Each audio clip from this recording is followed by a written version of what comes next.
E diz o texto, a narrativa, ainda no capítulo 21, que apesar de Paulo ter feito estas coisas todas judaicas, segundo a lei, que mesmo assim houve judeus que o viram no templo e gritaram: homens de Israel, acudi! Este homem é o homem que a todos prega em toda a parte contra o nosso povo, contra a lei, contra este lugar. Estava a assimilá-lo a Estevão. Mas não, enganaram-se. Paulo não é nada igual a Estevão.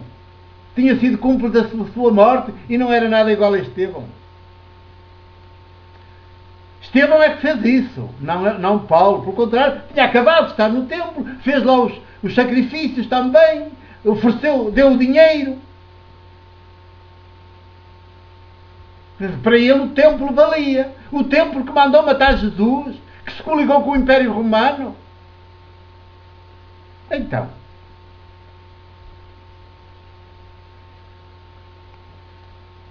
e Paulo acaba por ficar preso. Porque aquilo houve ali um serifim tal, que a tropa romana teve de intervir antes que o matassem. Mas por engano. Matavam-no por engano. Tinham-no como um contra a lei, quando ele afinal andava a defender o judaísmo. Só com o pormenor de dizer que o judaísmo já tem um Messias vencedor, que a gente esteve à espera quase 1000 anos. Já há. Só era só essa diferença, que é secundaríssima. E para mais, uma diferença mítica também, portanto sem nenhum interesse real, prático. E a prova é que estamos a 20 séculos depois e esse tal Cristo mítico, vencedor, que estaria para vir daí a meses e implantar o reino judaico, o Império Judaico, ainda está sem vir, nem nunca vem. Podem tirar o cavalinho da chuva, que nunca vem. Nunca vem. Isto é tudo uma linguagem mítica. Se as igrejas continuam a dizer isso, até o credo da missa católica diz que há de vir julgar os vivos e os mortos, podem tirar o cavalinho da chuva.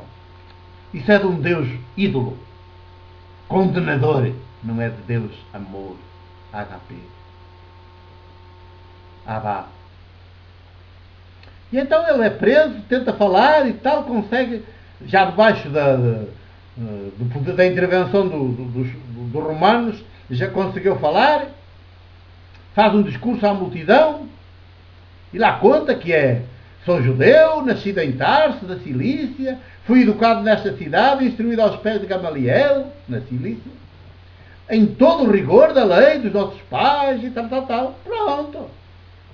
E conta isso tudo, portanto, para dizer só que agora continuava judeu, sujeito à lei, a admitir a lei, tudo, o templo, mas era um judeu agora já com Messias. Vencedor.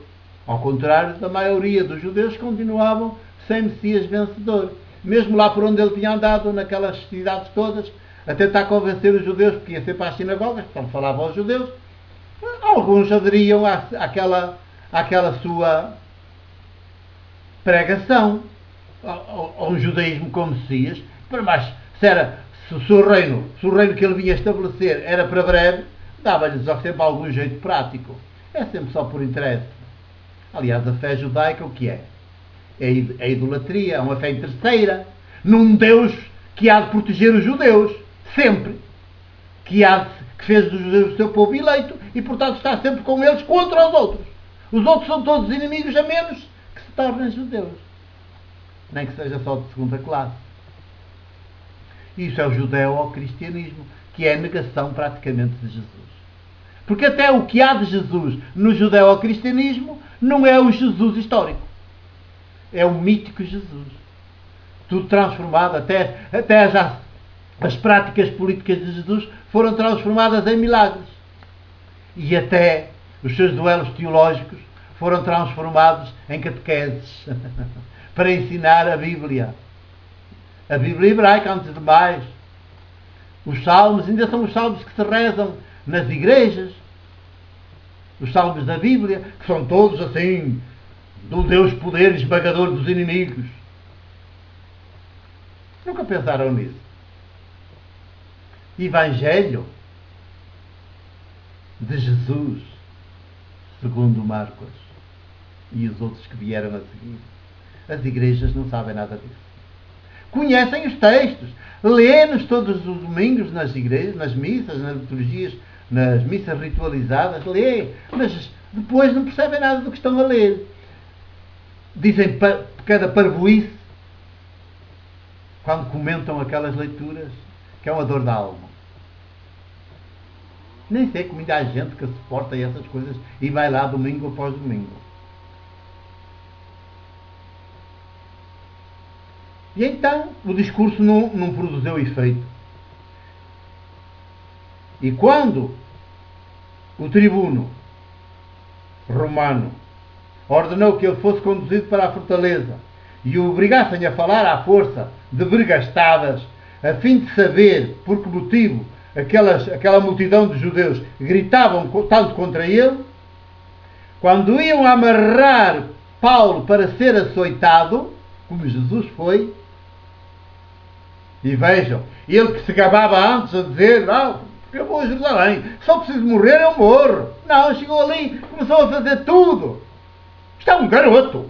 Começou a fazer tudo o que lhe mandaram fazer, até os sacrifícios do templo. Até pagou por ele e pelos outros 4. É um garoto. Um oportunista. Quando iam amarrá-lo para ser açoitado, exatamente como fizeram a Jesus, o que é que faz Paulo? Paulo disse ao centurião romano de serviço, centurião que presidiu, que acompanhou a morte crucificada de Jesus, olha, está aqui outro centurião. Estão a ver como é que este segundo volume do Evangelho de Lucas faz uma espécie de contraponto. O que foi com Jesus e como é agora com Paulo. Tudo ao contrário. Ele não é nada de Jesus. É da fé judaica com o Messias vitorioso.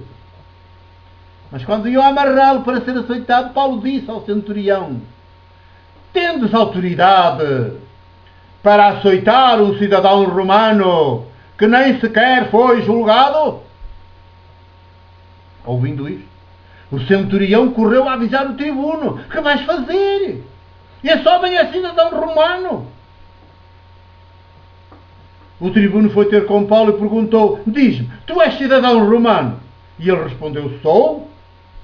E o tribuno continuou: eu adquiri por muito dinheiro esse direito de cidadania. Paulo retrucou: pois eu já nasci com esse direito. E então os que o interrogar retiraram-se imediatamente e o tribuno ficou cheio de medo ao saber que tinha mandado algemar um cidadão romano. Cá está, tudo ao oposto de Jesus.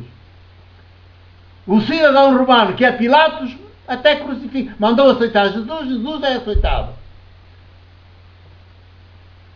E mandou crucificar Jesus, Jesus é crucificado na cruz do Império. Ora, ao Paulo não acontece nada disto. Este Paulo, que anda nas viagens apostólicas, quais apostólicas qualquer produção? As viagens em nome do judaísmo, da fé judaica com o Messias vitorioso. Que é o projeto que entusiasma Paulo estes anos. E ele vai mudar. Mas está a ser difícil. E depois há uma outra conjura contra Paulo, que tentam, há uns quantos que fazem um juramento de sangue, que não comerão enquanto não matarem Paulo. Mas o filho da irmã de Paulo teve conhecimento da cilada que eles estavam a preparar-se para montar quando ele fosse transportado para outra cidade, sob a proteção da tropa romana. Olha, a tropa romana a proteger Paulo. Foi sempre ao contrário de Jesus. A tropa romana é que crucifica Jesus, levou Jesus para o Calvário, crucificou-o na cruz. E aqui andam a proteger o Paulo. Não é discípulo de Jesus, não é Bar Jesus, como o outro que ele fulminou com as suas palavras, com o seu discurso, e que levou João Marcos a ir-se embora. Não, não é nada, é o anti-Jesus. Este Paulo é o anti-Jesus. Precisamos de dar conta bem disto e abrir os nossos olhos da mente. Nem que tenhamos de desfazer 20 séculos. Já vamos.